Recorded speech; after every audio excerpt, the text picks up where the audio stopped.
Hello, Cisco instructor Andrea here, and this will be a review of Module 1.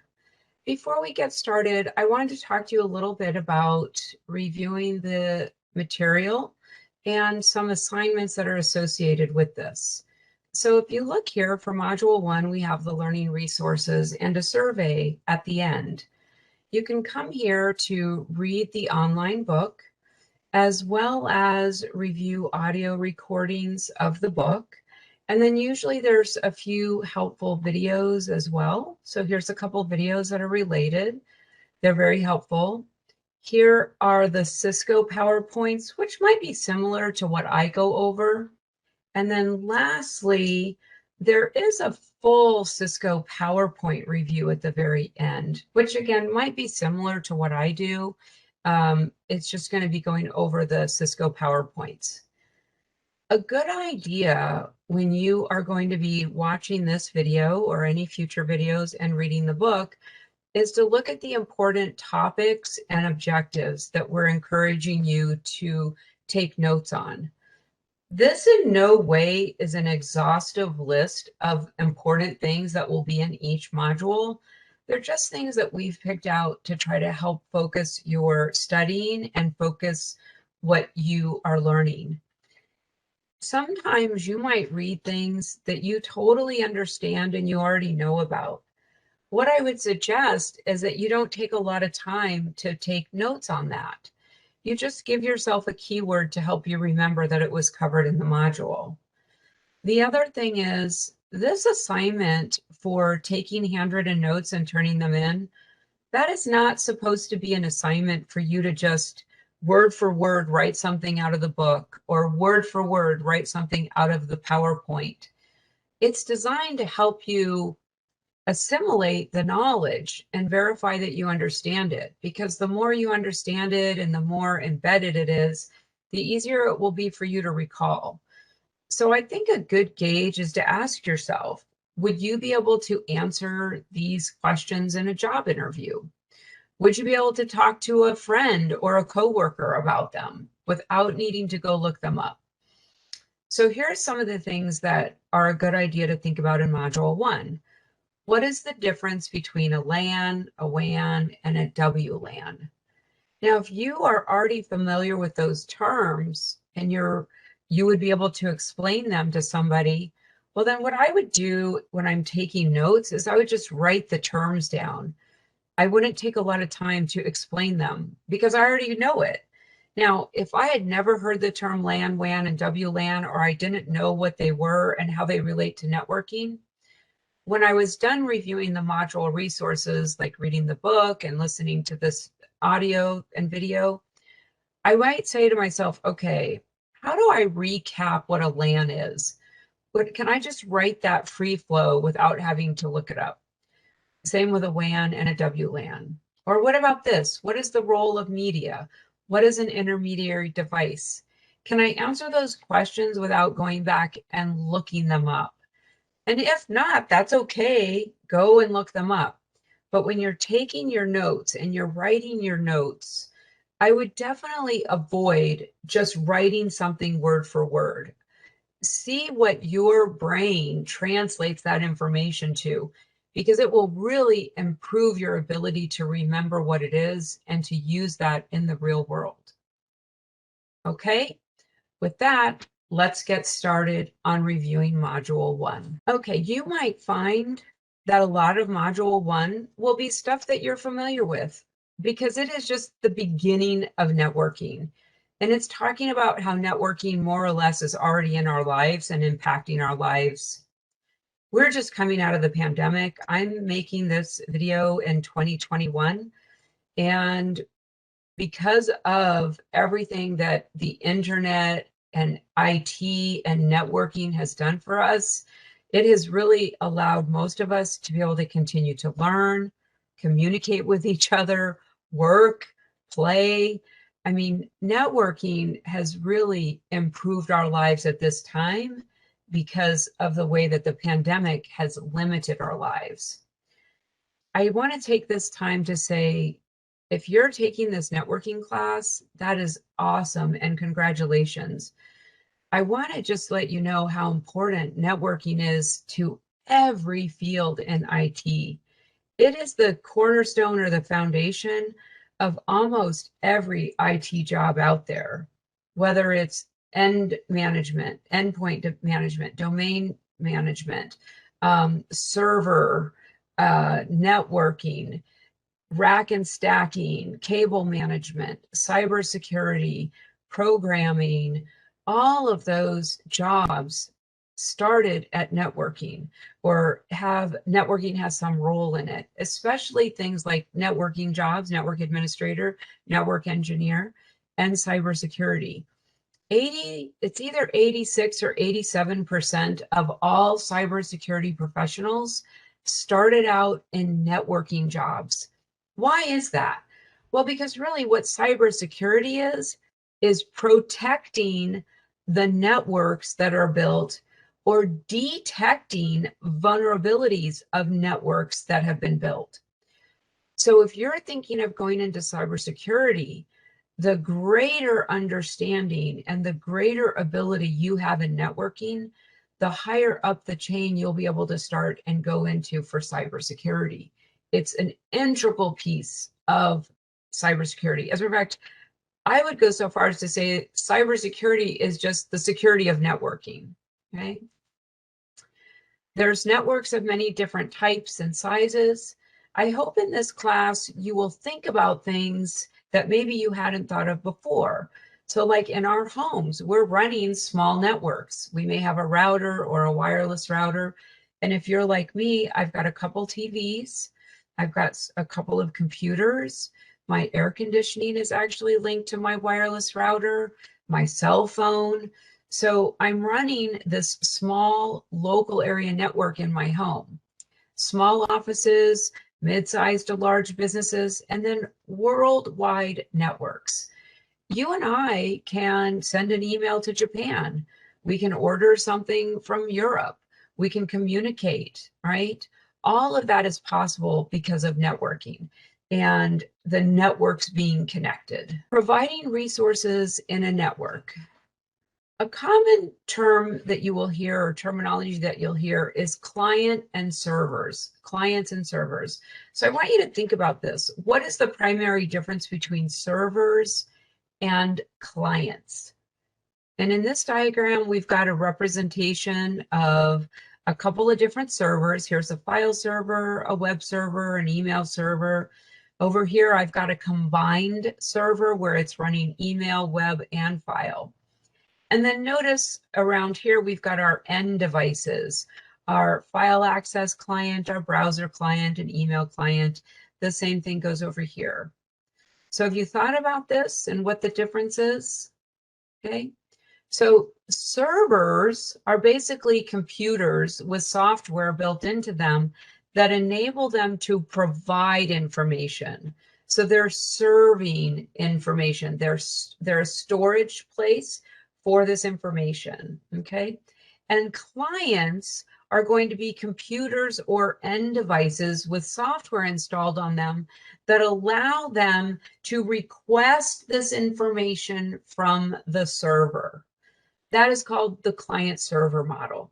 If you have Google email, Yahoo email, that is a client-server model. Google is the email server, and you're retrieving your emails from it. So that is the file server model. Okay, so servers store information and provide information to the clients. Clients ask for information from the servers. Another way to provide resources in a network is something called a peer-to-peer network. Now, this is not as common because it's not very scalable. You can't really grow this, but it'll work for some applications. So when you look at this diagram, do you actually see a server? No, I've just got two computers that are connected to each other and to a printer. So in this case, the computer itself is acting as the server for the other computer.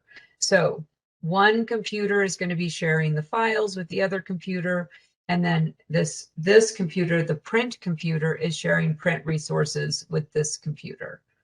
Okay, So there's no centralized management.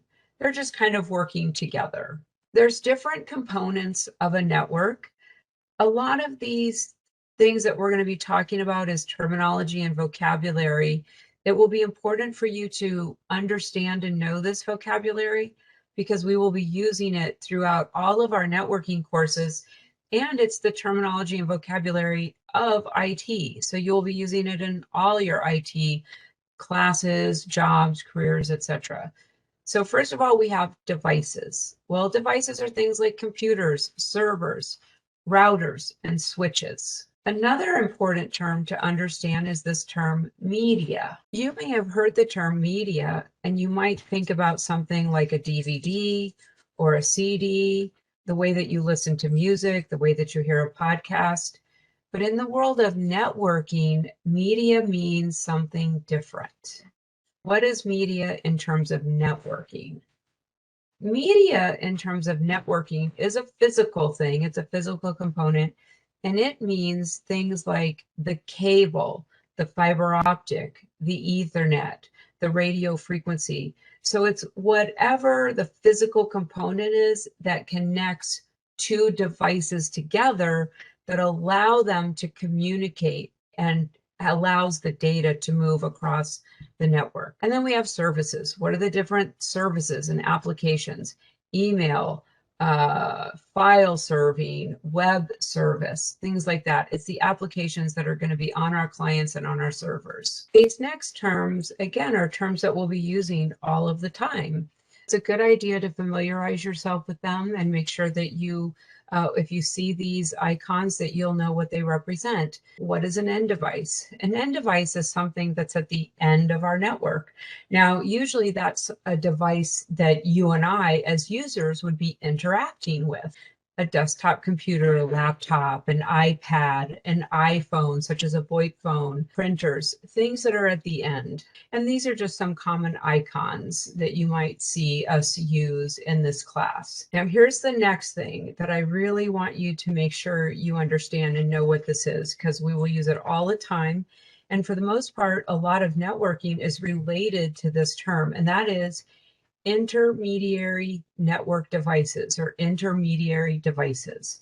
So intermediary means something in the middle. So usually these are devices that are in the middle of our network. We have end devices and they'll be connected to intermediary devices. Our wireless routers, switches, firewalls. These are all things that are considered intermediary devices. Now, the media is what we would use to connect our desktop computer to our router, or our router to our switch. We would be using media to make that connection. Okay, so this is where most of our focus is for our classes, is on routers, switches, firewalls, things like that. Okay. Now, I'm not going to spend a ton of time talking about network media in Module 1 because Module 4, we go into a lot more detail. Just know that we've got copper media, that would be Ethernet and coax. We have fiber optic media, which is usually made out of glass, but could also be plastic. And then wireless or radio frequency transmission, network media. If you were to see these different icons, would you be able to tell me what they are? So when you see desktop computers, VoIP phones, tablets, what is that representing? What are they representing? Did you get endpoint devices or end devices? Excellent. Next, a wireless router, switches, firewalls, multi-layer switches. What do these icons represent? And what do they do? What's important about them? Intermediary devices. They're in the middle. And then lastly, if you see icons that are representative of radio frequencies or light, copper, what would that be representing? Media, network media. All right, the book also talks about different types of topology. Now, when you're in the field of networking, you'll be looking at these topologies all the time. Depending upon your job, you may even be required to draw up a topology. Sometimes I've seen people do that by hand. There's a lot of different types of software like Visio and a lot of networking software that allows you to also draw up these topologies. They're super helpful and we'll be using them all the time throughout all of our classes whenever we are building networks in a lab or a packet tracer. So let's take a look here. What do you see in these two topologies? What's different about them? So when we look over here, I can see this term server room, and it gives me a room number. It tells me that this is a web server and where it's located. It's in a rack 2, shelf number 1. And I can also see here switches and routers. It's telling me that this printer and this end device is in an IT office. So it's describing where things are. If we come over here and we look at this topology, it looks a little bit different. First of all, notice it doesn't tell us where anything is. There's no physical description of something. Now, we can see that this is a web server, so that's important, and an email server. And we see a network IP address, 192.168.10.0. Also, I see these interfaces. These are called port interfaces, G00, G01. And I can also see what devices they are, switches and end devices. So I think you could probably see the difference here, right? So have you decided what type of topology this one is? So this is a physical topology. It's identifying physical locations of the intermediary devices. Okay, it's also talking a little bit about it's showing us a diagram of the cable installation. Over here, this would be called a what? What kind of topology is this? Did you say a logical topology? You would be right. This is identifying devices, ports, IP addressing scheme. In these classes and in networking, we use the word logical when we're representing something that we don't necessarily physically see. Okay, a logical address, a logical layout. It's what would be logical, okay, but it's not necessarily physical. Now, when I'm making a topology diagram, I kind of do a mashup of these. I like to have all this information on there. So that would be called a hybrid topology or a composite topology, and they're super helpful as well. These next terms are really important, and again, something that we'll be using throughout all of the classes and pretty much in the IT world forever in general, and that is LANs, WANs, and WLANs. Well, a network infrastructure is more or less determined by the size of the area covered, the number of users it's connecting, the number and types of services that are made available as a result of the connections, and the area of responsibility. What I'm going to do is I'm just going to go ahead and read these definitions, and then we're going to go a little bit deeper into it. If you already understand these and you've used these terms before, when you're making your notes, you could just write LAN, WAN, WLAN. If you don't know these terms and you aren't aware of them, then after you're done watching this video, maybe also go read the module and then ask yourself, how would I explain this to somebody? How could I write a summary of this? Okay. Local area network, a network infrastructure that provides access to users and end devices in a small geographical area. Homes, small offices, a school campus. Here in my house, as I had mentioned earlier, I have lots of different devices. So I actually have a small local area network right here in my own home. If you've been on campus and you've been sitting in a classroom or in one of our buildings, that would also be considered a local area network. Each of the devices in the classroom are related to each other. They're like neighbors. Okay, so they're part of the same local area network. You could do an analogy of something like a neighborhood. So if your zip code is 85032, all of the other houses in the 85032 are part of your little area, your home or your neighborhood area. Now, a wide area network is a network infrastructure that provides access to other networks over a wide geographical area. It's going to interconnect LANs. One good example might be if you have a business that is in Phoenix, and then maybe you have a branch office in Mesa. Well, you're not going to have one great big cable connecting you from Phoenix to Mesa. Instead, a wide area network is going to connect your home office and your branch office. Now, this would also be true from state to state, wide area networks. And then a WLAN, wirelessly interconnects users and endpoints in a small geographical area. Again, that could be something like your home. You have a wireless router, your cell phone connects to it, maybe your iPad connects to it, anything that's connecting to your access point wirelessly. Same goes when you're at the school. If you bring your own laptop and you sign in to our wireless access point, and then the person that's sitting next to you does the same thing. Now the two of you are part of the wireless local area network. Let's just take a closer look here.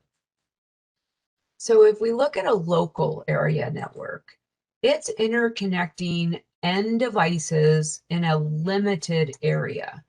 So I'm going to show you here. This here is a router, and this would be considered a local area network. Notice here it's connecting a server and computer, a server, a computer. So this is one local area network. Here's another local area network. Okay, and then we've got one more, and we've got another one. So we have these different local area networks. Okay, each of these are administered by a single organization. So let's just assume that this local area network is Glendale Community College. Okay, we have a network administrator, and that network administrator is managing that whole local area network. Now, this could be, so let's see, this could be GCC, and this might be MCC, Mesa Community College. Okay, now Mesa Community College also has its own network administrator. So it's being administered by a single organization. Now, the other thing is on the previous slide, we said that what wide area networks do is connect local area networks. If you notice here, that's what's happening. Let's see here. This wide area network, this is a wide area network, and this is a wide area network. Well, this wide area network is allowing this LAN essentially to connect to this LAN, okay? Now, another example of a wide area network is your communications company, so whoever's providing you internet access. Here in Arizona, the two most common is Cox Communications and CenturyLink. So notice the wide area network connects the two of them together, as well as it's connecting them to their other customers. They're crossing a large geographical area. Let me back up because I missed one. Provides high-speed bandwidth to our internal devices. So again, here on our LAN, all of these computers are able to talk to each other. That's what that's saying. And then the wide area network, it's interconnecting the LANs over a wide geographical area. GCC can talk to MCC, okay? And typically administered by one or more service providers. That's why we have Cox represented here and CenturyLink represented here. Okay, some customers in Arizona are going to Cox. Other customers are going through CenturyLink. Typically, this is going to be a little bit slower. And the reason it's slower is because the area at which it has to cross. Okay, it's a big, wide area. Oops, let's see here. Let me get rid of this annotation. Okay, and then here's just a depiction of a wireless local area network, wirelessly interconnecting users and endpoints. Again, in this situation, this might be a wireless router in my house. And so it is allowing my laptop to work. If I had an iPad or a Kindle, maybe I have a wireless printer and my cell phone is connected. So anything that I'm using wirelessly, my mouse, my keyboard, the wireless LAN is allowing that to happen. Understanding these three terms are going to be really important for your success in this class. So let's take a look and do a matching together. So wireless LAN, WLAN, is that a network infrastructure that provides access to users and end devices in a small geographical area? A network infrastructure that provides access to other networks over a wide geographical area? Or wirelessly interconnects users? That one's kind of easy because of the word wirelessly, wireless. There we go. Now, how about the local area network? Would that be this first explanation, or is it over a wide geographical area?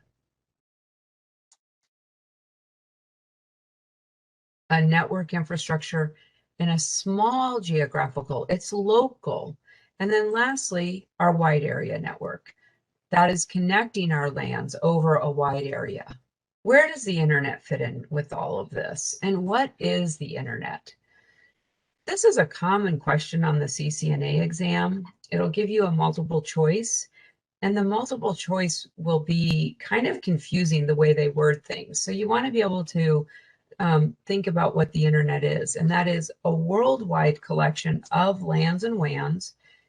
And a key word here is that it's not owned by anybody. Okay, it's not owned by anybody. There's two other terms, an intranet and an extranet. Okay, now an intranet would be something that's private for a company only. So for example, GCC has an intranet. That's an area where only me as an instructor can access. There's also an area where only students can access. That is an intranet, okay? The extranet provides secure and safe access to individuals who work for a different organization but require company data. Maybe we have like a human resources company, or maybe a medical benefits company. They aren't part of GCC or Maricopa Community Colleges, but perhaps they need access to some of our data in order to provide medical insurance for all of the employees. That would be an extranet. How do we connect to the internet? So there's a lot of different common connection options for small offices and home offices. I'm going to touch on these things, but I'm not going to go into a great detail because in our everyday world, a lot of us are familiar with this because we've been using the internet and these connection methods for decades now. If you need more clarification, I would recommend that you go to the modules and read about it. So we have cable, Cox Communications, DSL, cellular service, satellite service, and old-fashioned dial-up telephone service. I will say a little word about satellite because it's not as common. One of the major benefits is you can get that in rural areas. You have to have a line of sight though. So it doesn't work well if there's a lot of mountains or trees because satellites are high up in the sky, right? And they're sending signals down. So your home or your small office needs to have a clear line of sight to that satellite in order for it to work. Now, businesses that need higher speed, or maybe they're going over a longer distance, there's going to be a few different types and options that are available to them that you would not necessarily consider in a home or a small business or a small office. It's a good idea to know these because a lot of times, again, this will be a question that they'll want you to know on the CCNA. So one is a dedicated lease line. So these are reserved for circuits within the service provider's network. So you may hear this referred to as a T1 or a T3. They're really expensive. They're not as common as they used to be, but it does guarantee a company their own access point, their own connection. Ethernet WANs, these will extend your LAN across a technology into a WAN. DSL, again, DSL is common in the home as well as businesses. And then satellite. Again, really, companies are going to use satellite if they're in an area where they cannot get any other type of high-speed access. What does the word converging mean when we're talking about networking? Because of the way information technology and the internet has changed things, we've been able to converge or merge our networking.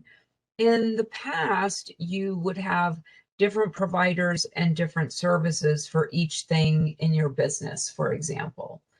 Well, now, because of the internet, things are converging or merging. So you, on one network, can maybe have cameras, phones, internet access, email servers. You could do web conferences. So again, because of the way things have changed, we've been able to run and merge things over our network. That's all a converged network means. Now, we're going to use the term converged in two different ways in these classes. This is the first way, okay? And when we move into some of like a 150 and 160, we'll talk about another way in which the term converged is used. This next section is about how to have reliable networks and what reliable networks mean. I'm going to touch on a lot of this stuff, but I'm not going to go into great detail. And the reason is because we'll be actually covering a lot of this information as we're moving through 140, but especially in 150 and 160. These topics get dug into much deeper, okay? And I even put a little note here. We look at this a lot more in 150 and 160. Networks today need to be fault tolerant. So basically, if there's a failure, I need a backup plan, okay? They need to be scalable because things change so fast. I might need to be able to grow a network, and there's other times I might need to be able to shrink that network. We want to be able to provide something called quality of service. And we're going to dig deeper into quality of service in 160. What I will say is that quality of service is a way for us as network administrators to control the traffic that is on our networks and give a level of importance to different types of traffic. So video traffic, voice traffic, email traffic, a file transfer traffic. I can give each of them a rating so that I determine what is important and what has a higher priority as it crosses my network. And then finally, security. As I already said, one of the major roles that you will play as a network administrator is to understand security, secure your network, know how to continually secure it and evolve as security threats and security risks evolve. And again, I'm not going to go into a great amount of detail because we're going to do this in other chapters and other modules. It is a good idea, though, for you to review this in the module reading. So scalable, we want to be able to grow our networks. I want to be able to provide QoS so that I can prioritize my traffic as I see fit. And then security. We want to think about network security, the information that's crossing my network and securing that. And then how do I provide data confidentiality?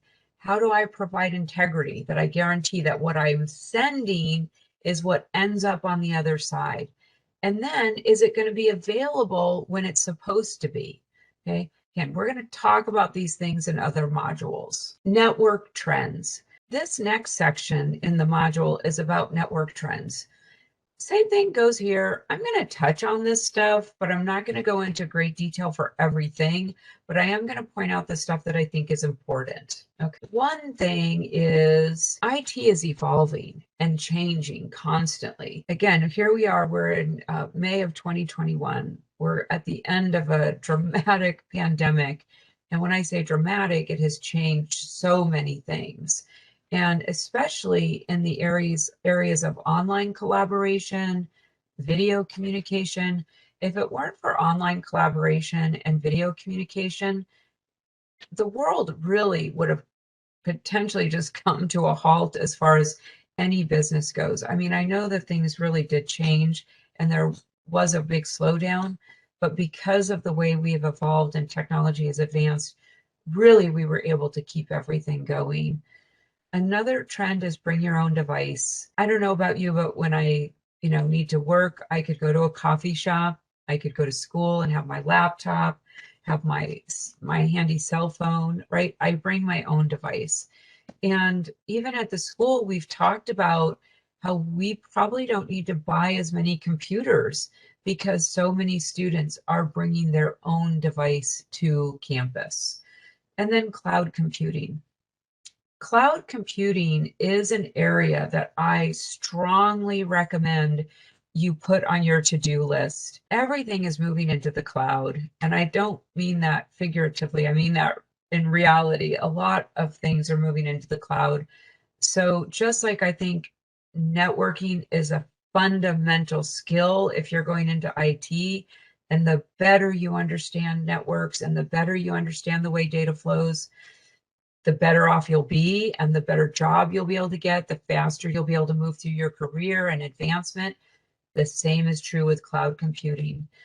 There's a few things I think that all students need to focus on. One, they need to get good at network. Next, I recommend students take at least one class in Linux and another class in understanding programming.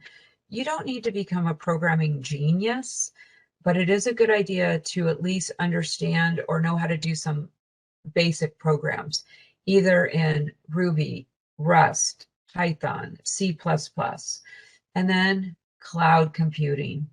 If you're wondering where to go next, it's cloud computing. Data centers. Data centers are really, again, have become the hub of networking because so many companies are moving things into data centers, which is essentially what allows us to have the cloud. Now there's different types of clouds. There's public clouds, private clouds, hybrid clouds, and then a custom cloud. And for example, Amazon Web Services, they offer all of these. But if my business had a specific need, I could reach out to AWS, Amazon Web Services, their cloud, they're the world's largest cloud provider, and I could work with them to customize a cloud application for me and my business. Cloud computing is possible because of data centers. A data center is a facility used to house computer systems and the associated components, routers, switches, servers, media, and devices. A data center can occupy one room or a giant building or warehouse. Network security. I will touch on some of this stuff. We have a module, I believe it's module 16, where we go much deeper into network security. So I don't see the point in us spending a ton of time talking about it during module 1. We'll also be talking about network security in 150 and 160. So we have to be thinking all the time about external threats as well as internal threats and how to mitigate that. As a network administrator or a network service employee, it's going to be your job to understand that.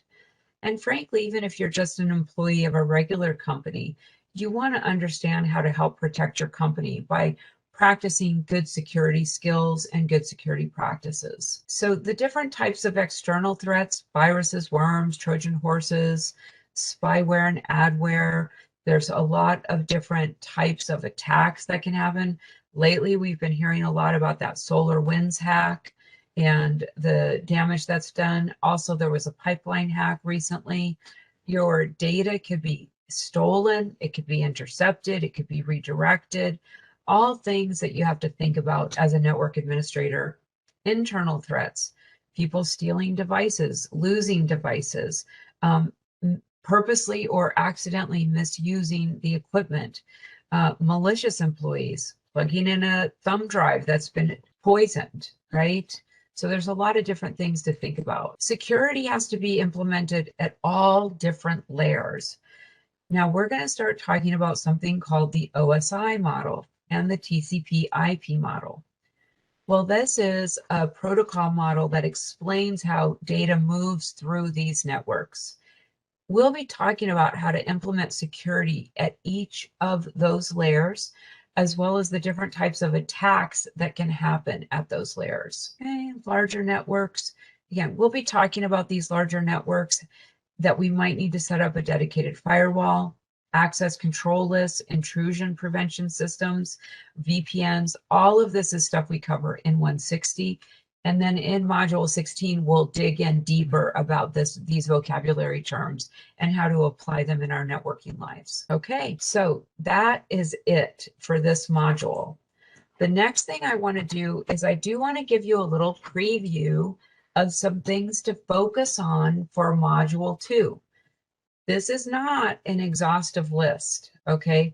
These are just some highlights, and these are the types of things that you want to think about having in your notes, especially if it's new terminology.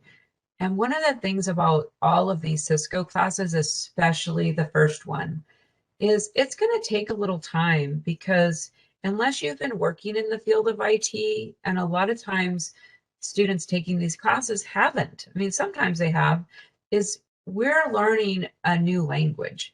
You're going to be hearing terms and vocabulary terms that you've never heard of. You got to give yourself that extra time to learn this and understand that and embed it into your brain. So sometimes this 140 class can seem a little bit hard. We're not doing things that are really hard, but because we are going at a little bit faster pace and we have to learn a new language, almost new terminology. So make sure you are getting these new terms down, okay? So module 2, a little preview. We're going to be talking about how to really get into the devices now and configure them and make them do things that we need them to do and want them to do, okay? What are the components of an OS or an operating system? The kernel, the shell, okay? The difference between in-band and out-of-band.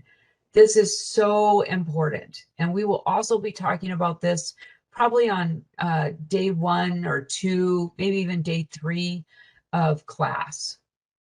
What is a console connection? Why do I need a console connection? When am I using a console connection?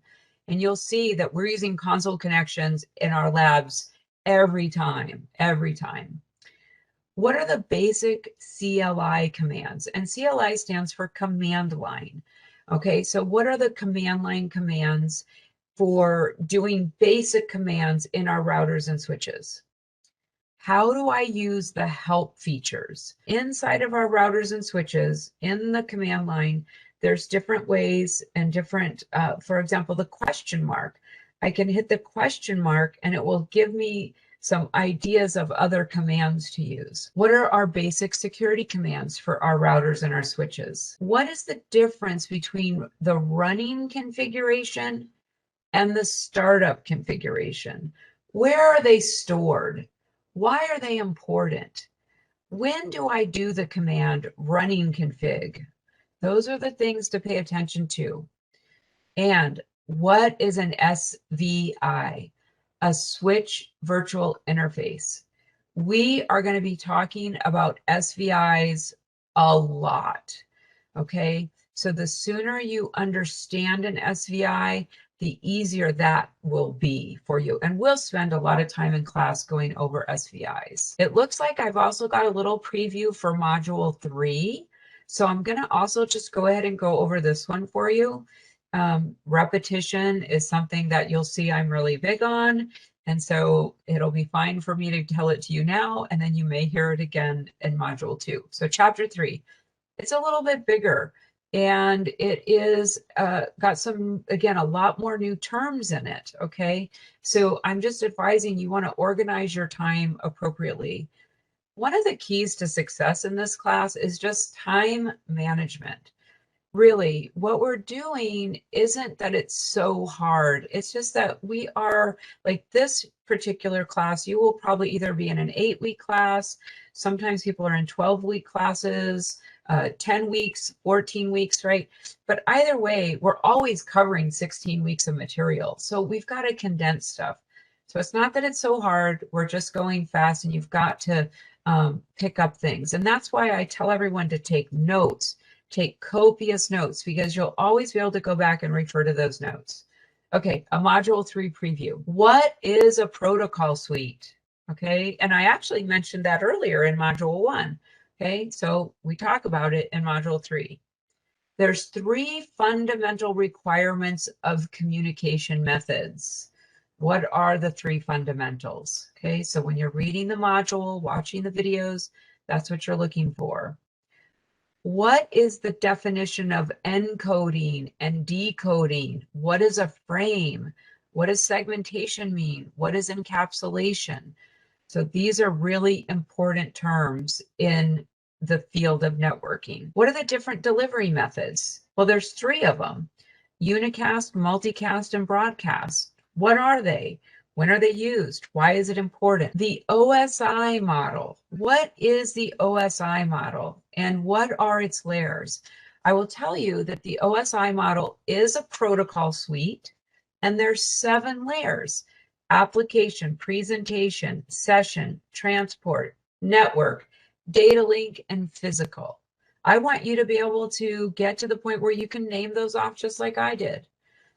The TCP/IP model and its layers. The TCP/IP model is also a protocol suite. There's 4 layers to the TCP/IP model: the application layer, the transport layer, the internet layer, and the network layer. What is a PDU? What is a PDU? How does it match up to the OSI model? How is it related? What does it have to do with anything? And I will tell you, there's 5 PDUs. Same thing. You want to memorize these. Now, I use a little acronym, or not an acronym, a mnemonic. What are those called? I don't know. Don't send pets for beer. Data, segment, frame, don't send, packet, frame, bits. 5 PDUs. And then lastly, what are the different organizations that manage and are responsible for the internet and networking and telecommunications? Just some acronyms here that you'll be reading about: IANA, IRTF, IEEE. There's a bunch of them. Okay, again, this list is not exhaustive. And when I do these video reviews, I'm in no means going to be going over everything in the modules. That's why it's important that you still try to find time to, at the minimum, skim the modules. Watch all the videos inside the NetAcad modules. The videos inside the NetAcad modules are outstanding and will really help you. Plus, if you're going through the modules, either in depth or not as in depth, you'll get an understanding and start to know, okay, what do I need to ask about in class? What do I need to talk to a tutor about or the instructor about? Good luck. I'm glad you completed module 1, and I will see you soon.